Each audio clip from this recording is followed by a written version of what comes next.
Hi everyone. In the lecture today we are still talking about leukocyte trafficking, migration, how does that happen? So last lecture we were talking about the rolling of the leukocytes, right? How it happens when they need to reach the sites of inflammation. We went through the schematics and the cellular and molecular process.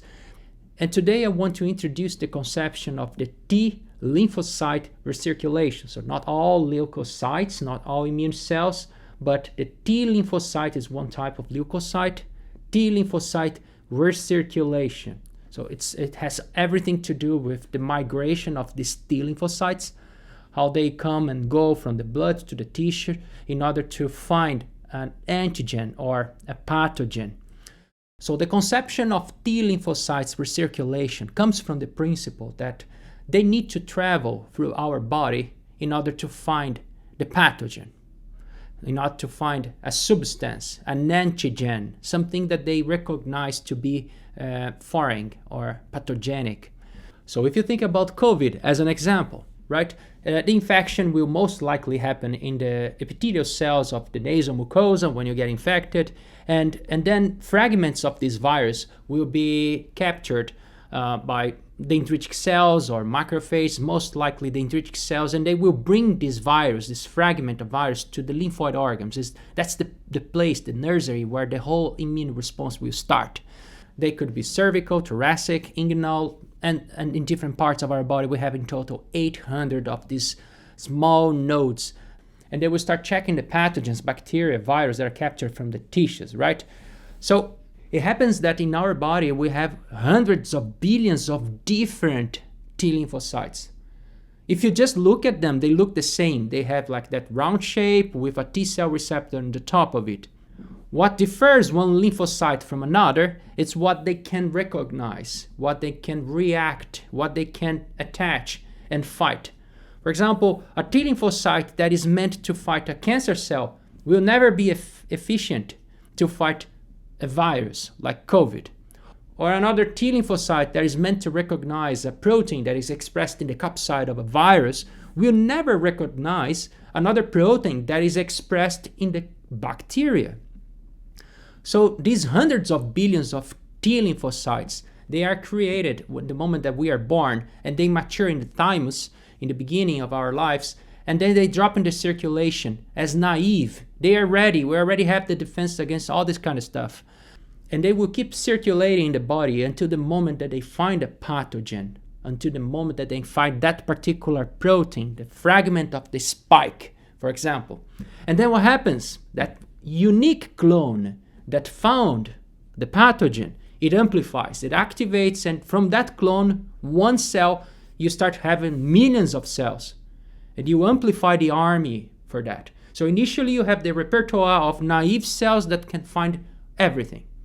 But it takes time from one lymphocyte travel the entire body to find the infection, to find the pathogen that, for example, is COVID, is in our nasal mucosa. So maybe in that particular day when you got infected, the lymphocyte that is supposed to recognize the spike protein of that virus turns out to be in your leg, or turns out to be in the inguinal lymphoid organ.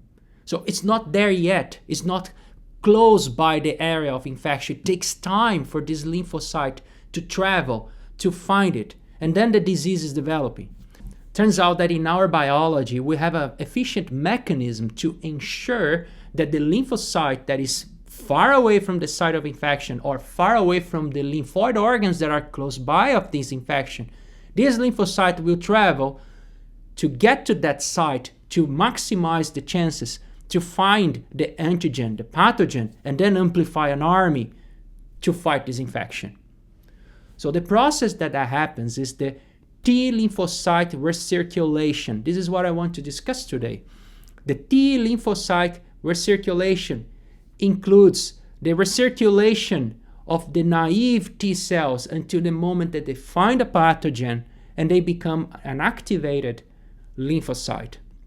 So we have these beautiful schematics here. We have these small T cells in red here. The red cells, they are the T lymphocytes, right?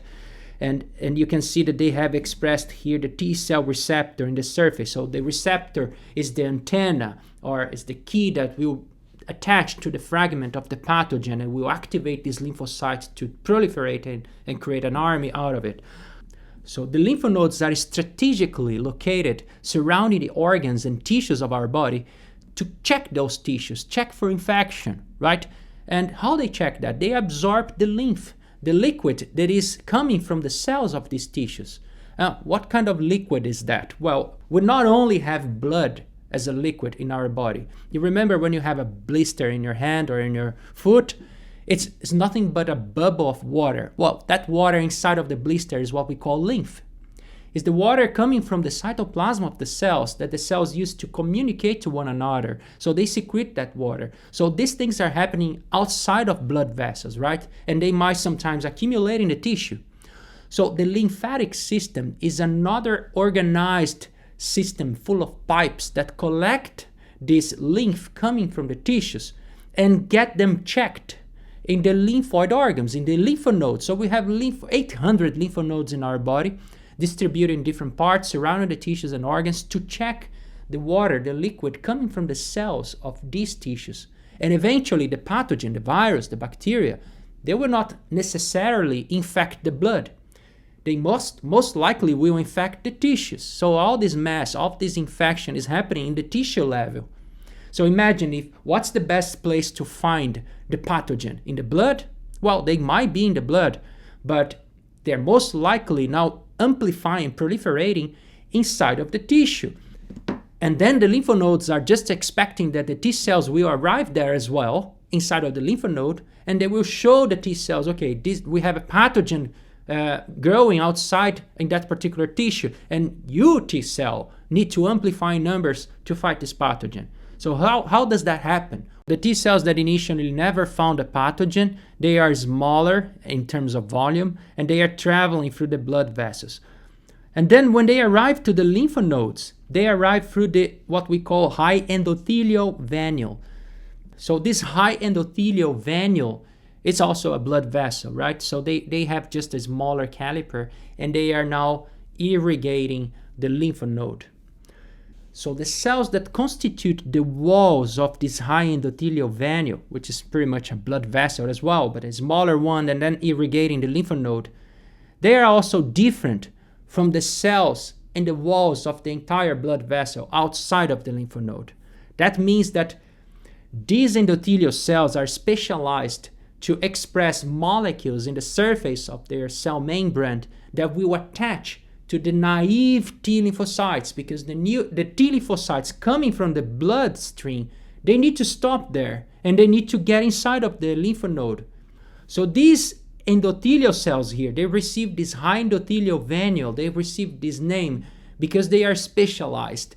They have a different repertoire of molecules in the cell membrane, in the surface of these cells here, to stick and absorb the naive T cells that are coming from the peripheral circulation. And then the naive T cells will enter the lymph node. They do that every day. We have 25 billions of naive T cells traveling in all lymph nodes in our body. It's roughly 800 lymph nodes. It works so that every day one naive T cell will visit one lymph node. That's the time that takes per visit. And the next day, this naive T cell will go to another lymph node to try to find a pathogen that they have affinity. So when they drop in the lymph node through the high endothelial vanules, they get outside of the bloodstream, they enter the lymph node. If they don't find a pathogen inside of this lymph node, they will leave the lymph node through the afferent lymphatic vessel, and then will go to another lymph node. So every visit in each lymph node takes around 1 day. And then if they don't find any pathogen, they leave, they go to another lymph node. They eventually drop again in the bloodstream, and through the bloodstream they go and reach another lymph node through this high endothelial vanule, through the process that I just explained. And they will keep traveling through the days to different lymph nodes until they find the pathogen that they have affinity. The recirculation will maximize the chance of that particular clone find a pathogen in the area of infection. But at the same time that this is happening, this is another process happening in the tissues. So you remember what I said about the blisters, like a bubble full of liquid. Forget about the bubble, but that liquid that is coming from the tissue is actually the most important material to evaluate an infection. So the liquid is often absorbed by the lymphatic vessels in the tissues. And the fragments of the pathogens will eventually be captured by cells in the tissue. And these cells are called dendritic cells. They have these dendrites. So these dendritic cells are located in the tissue. And in this schematic here, it looks like an epithelial.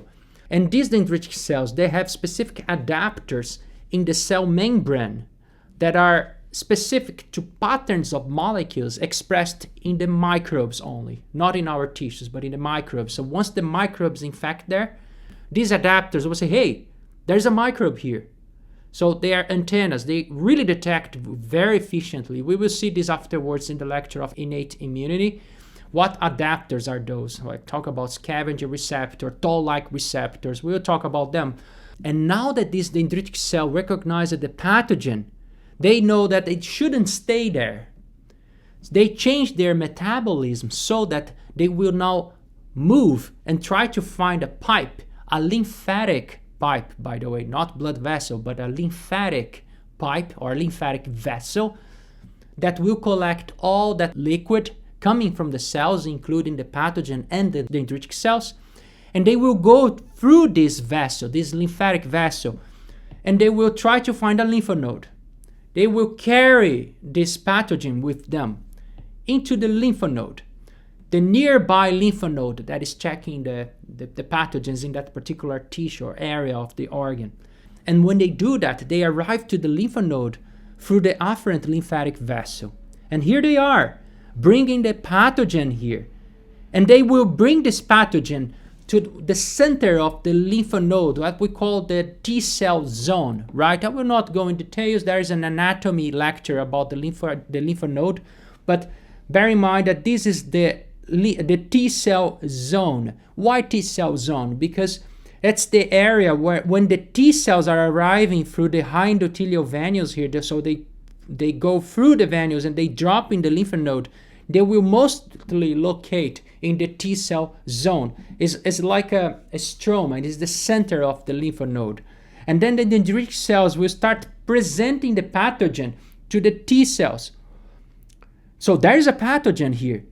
If this T cell here has a receptor that is meant to have high affinity to that particular pathogen, there is this sort of marriage. We call this antigen presentation. So the presentation of this antigen to the T cell receptor, this particular naive T cell. So the specific naive T cell finally found a pathogen here that they can have high affinity and they will become active. They will grow in volume. They will amplify. So you have now this bigger T cell here.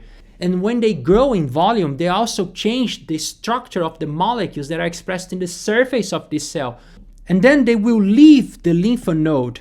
They will drop in the bloodstream. And then, through the peripheral blood vessels, they arrive in the tissue that was initially infected. And they find this pathogen and start fighting the pathogen. So here we have a peripheral blood vessel.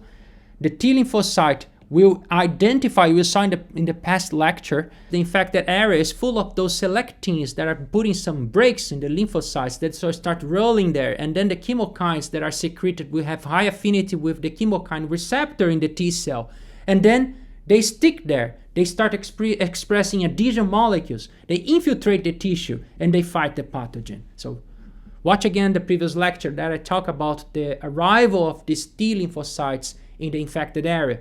But what's the most important takeaway of this lecture is that the naive lymphocytes, that they are still in a smaller volume, they never found a pathogen, they keep patrolling and circulating in our body in different lymph nodes, roughly one per day, and then until the moment that they find a pathogen that eventually in that lymph node, the dendritic cells are presenting the fragment of the pathogen to this specific clone of T lymphocyte, once naive T lymphocyte, then there is high affinity with the pathogen, they become active, they will grow in volume, they will grow in numbers as well. From one clone, you will have like millions inside of this small lymph node. It even becomes swollen. And by the way, you will probably already happened that with you at some point, that if you have a swollen lymph node here in your neck, it's kind of like you can even feel it's like a bubble. It means there's a lot of T cells growing there. It means that in this area, somewhere in this area, there's an infection.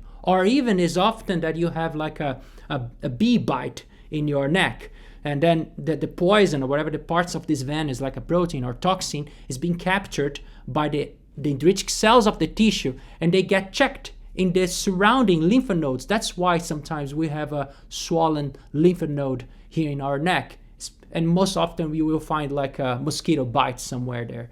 It's very interesting. And then the T cells start growing there. They drop in the circulation. They will travel very quickly in your body through the bloodstream, and then they will find the site of infection. Watch the previous lecture, because when there's an infection, the blood vessels change their archetype so that the T cell will now infiltrate that tissue to fight the pathogen or to neutralize this toxin that we are talking about. So this lecture was just an introduction, it's a very superficial introduction about the T cell recirculation. In the next lecture, I will present you with the molecules that are involved in the naive T cells when they arrive in the lymph nodes. What are the receptors that they will find there? And what are the ligands that these naive T cells are expressing that match with these receptors and make them stay in there? So there's a lot of changes in the molecular structure of the lymphoid cells or of the T lymphocytes, so they can travel from place A to B, B to C, right? And if you like this lecture, you would like to help this channel and help me in the mission of teaching immunology, is to give the thumbs up, share with your friends, subscribing. If you help me to grow the channel, I will be able to make more videos like this and give you more lectures. I can dissect the entire book of cellular and molecular immunology. There's another book in the shelf waiting for the lectures, which is clinical immunology, and I'm looking forward to start with you here. But I also need to grow this. So if you feel like you're liking this, if you have suggestions, if you have topics you would like me to discuss, please leave in the comments. I'm more than happy to come here and reply to you and take them into consideration for next lectures. I'll see you in the next video. Bye bye.